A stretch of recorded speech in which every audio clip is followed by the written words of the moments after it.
नमस्कार दोस्तों, आप देख रहे हैं जलवायु पत्रिका। वर्तमान समय में देश की हालात बहुत बदतर हैं।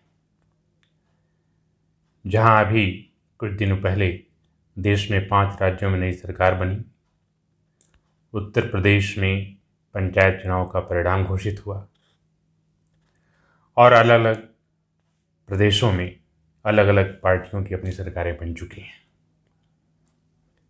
और इन चुनावों के दौरान भीड़ का जो रूप नजर आया, उसका परिणाम धीरे धीरे दिखने लगा है।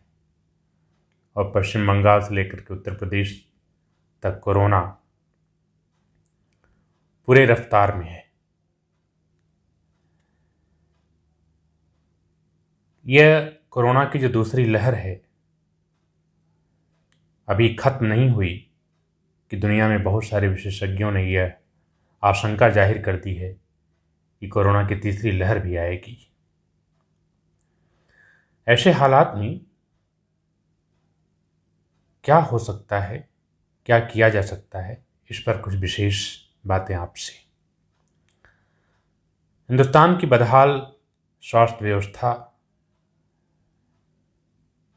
अभी भी अपने ढंग पर, अपने नए ढंग पर नहीं आ पाई है। ऐसी कोई व्यवस्था नहीं कर पाई है कि जिससे मरीजों की जान बचाई जा सके। सुप्रीम कोर्ट और हाई कोर्ट की लगातार फटकार के बावजूद कोई व्यापक सुधार नहीं हुआ है। टीकाकरण की प्रक्रिया 18+ 18 से ऊपर की उम्र वालों के लिए अभी तक कुछ ही जिलों में इसकी शुरुआत हुई है, लेकिन व्यापक स्तर पर यह शुरुआत अभी नहीं हो पाई है। बहुत सारे जिलों के स्लॉट अवेलेबल नहीं है। ये कहा जा रहा है कि अगले 4 हफ्तों तक स्लॉट अवेलेबल नहीं है। ऐसे कंडीशंस में ज़रा ये समझिए कि वैक्सीनेशन में हम कितना पीछे हैं। ऑक्सीजन सिलेंडरों का पर्याप्त मात्रा में न होना देश में मौतों का एक बहुत बड़ा कारण है। प्रतिदिन ऐसी खबरें आ रही हैं कि सड़क पर मरीज पड़े हुए हैं और हॉस्पिटलों में लिखा हुआ है कि ऑक्सीजन सिलेंडर खत्म हो चुका है। और इधर एक नई चीज़ यह देखने में आई है कि कोरोना के संक्रमण से ठीक होने के बावजूद कुछ दिनों के बाद या उसी दौरान हार्ट अटैक का खतरा लगातार बढ़ता जा रहा है और बहुत सारे लोग हार्ट अटैक से खत्म हो रहे हैं। अब इसका क्या कारण है? उम्मीद है कि चिकित्सक इस पर अपनी रिसर्च कर रहे होंगे और जल्द ही इसका रिजल्ट भी सामने आ जाएगा। इन स्थितियों में देश कैसे संभलेगा? एक तरफ कोरोना का कहर है, दूसरी तरफ देश के अलग अलग प्रदेशों में बढ़ता रोजगार संकट। देश की एक बहुत बड़ी आबादी निजी नौकरियों में है, उनके लिए एक बड़ा संकट गहराता जा रहा है। बहुत से घरों में आर्थिक संकट है। इस संकट की वजह से समाज में जो अस्थिरता पैदा होगी, उसके लिए सरकार क्या करने जा रही है, इसका कोई भी खाका तैयार नहीं है। स्कूल कॉलेज बंद हैं, इनमें कार्यरत शिक्षकों और कर्मचारियों के ऊपर एक बड़ा आर्थिक संकट है। अपने बच्चों के लिए, अपने परिवार के लिए उद्योग धंधे लॉकडाउन होने की वजह से बंद हो रहे हैं, जिसमें कार्य करने वाले मजदूरों के लिए एक बड़ा संकट गहराता जा रहा है। इन तमाम परिस्थितियों के दौरान आखिर वो कौन सी प्रभावी रणनीति होगी, या कहें कि अचूक रणनीति होगी, जिससे कोरोना से निपटा जा सके?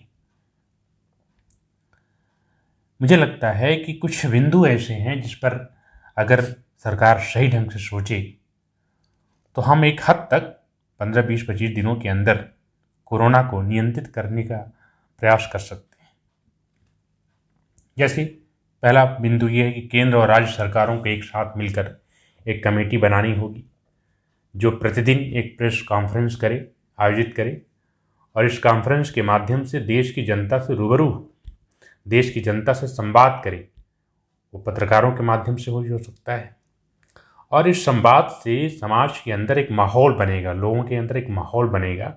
जब देश का मुखिया प्रत्येक बात पर लोगों से रूबरू होगा तो लोगों के अंदर ये आत्मविश्वास पैदा होगा कि हम इस जंग को जीतने की पूरी तैयारी कर चुके हैं। दूसरा बिंदु ये हो सकता है कि टीकाकरण या वैक्सीनेशन की गति बहुत तेज करनी होगी। ये बहुत धीमी रफ्तार है और इस महामारी से निजात पाने के लिए आवश्यक है कि वैक्सीनेशन की जो प्रक्रिया है बहुत तेज की जाए। इसके लिए उन सभी सरकारी और निजी अस्पतालों की मदद लेनी चाहिए। हर जगह वैक्सीन उपलब्ध कराई जाए और इस गति को तेज करने के लिए यह भी ज़रूरी है कि दुनिया भर में जितनी भी वैक्सीन हैं उन सबको भारत में लाया जाए, चाहे फाइजर हो, अमेरिका की वैक्सीन फाइजर हो, मॉडर्ना हो, स्पुतनिक भी पर ये मामला चल रहा है कि परमिशन मिल चुकी है, लेकिन अभी तक वो हिंदुस्तान में आई नहीं है। कोविशील्ड और कोवैक्सीन का प्रोडक्शन तेज हो और भी जो तमाम वैक्सीन हैं और कोरोना से निपटने के लिए जो दवाएं हैं उनको भारत में लाई जाए और जल्द से जल्द विदेशी वैक्सीनों को भी अप्रूवल किया जाए ताकि वो जल्दी से जल्दी हिंदुस्तान के लोगों तक पहुंच चुनाए। तीसरा पॉइंट ये हो सकता है कि दुनिया भर के विशेषज्ञ चिकित्सकों के साथ साथ देश भर के अन्य जो चिकित्सक हैं, मेडिकल साइंस से जुड़े वैज्ञानिक हैं, जो शोधार्थी हैं, जो विज्ञान के विद्यार्थी हैं, उनको एक अभियान के साथ जोड़ा जाए और सबकी एक टीम बनाई जाए और हर टीम को एक टारगेट दिया जाए, एक लक्ष्य दिया जाए और उस लक्ष्य के तहत प्रतिदिन उनसे रिपोर्ट तलब की जाए, लिया जाए। और जब ये प्रक्रिया शुरू होगी तो ज़्यादा से ज़्यादा जो मरीजों तक पहुंच बनाई जाएगी और पहुंच बनाने से क्या होगा कि जल्द से जल्द हम इस महामारी से एक लड़ने की जो भूमिका है वो अच्छी तरह तैयार कर लेंगे और ये अलग अलग वर्ग को एक अलग अलग काम दे दिया जाए।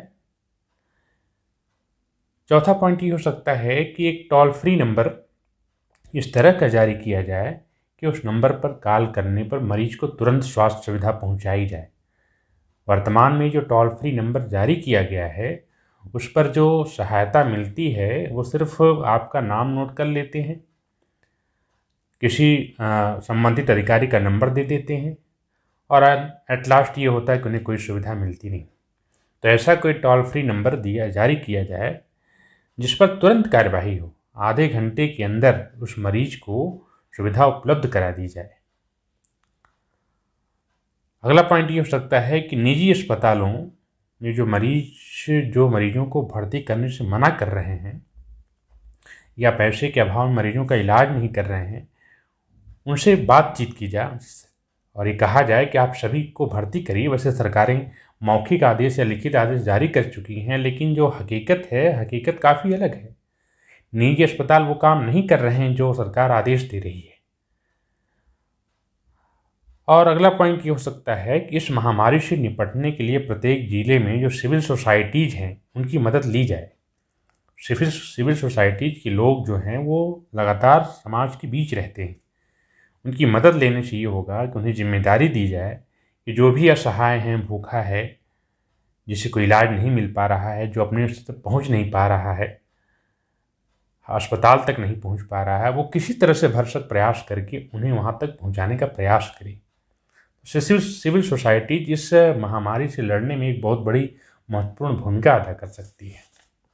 इसके साथ ही साथ सरकार को चाहिए कि प्रतिदिन मजदूरी करने वाले प्रतिदिन जो मजदूरी करके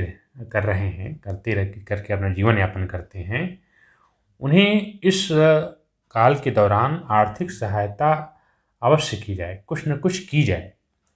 सारे मजदूरों को, यानी जो रोज़मर्रा की जीवन यापन के लिए कमाते खाते हैं, उनके ऊपर एक बड़ा आर्थिक संकट है और ऐसी कंडीशन में जो रोज़ 200-150 रुपया कमाते हैं उन्हें अगर भोजन नहीं मिल पाएगा तो ये महामारी काफ़ी देर फैल जाएगी और ऐसी स्थिति में स्थिति को कंट्रोल करना बहुत मुश्किल हो जाएगा।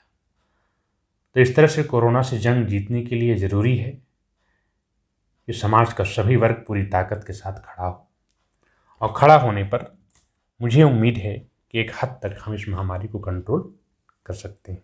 धन्यवाद।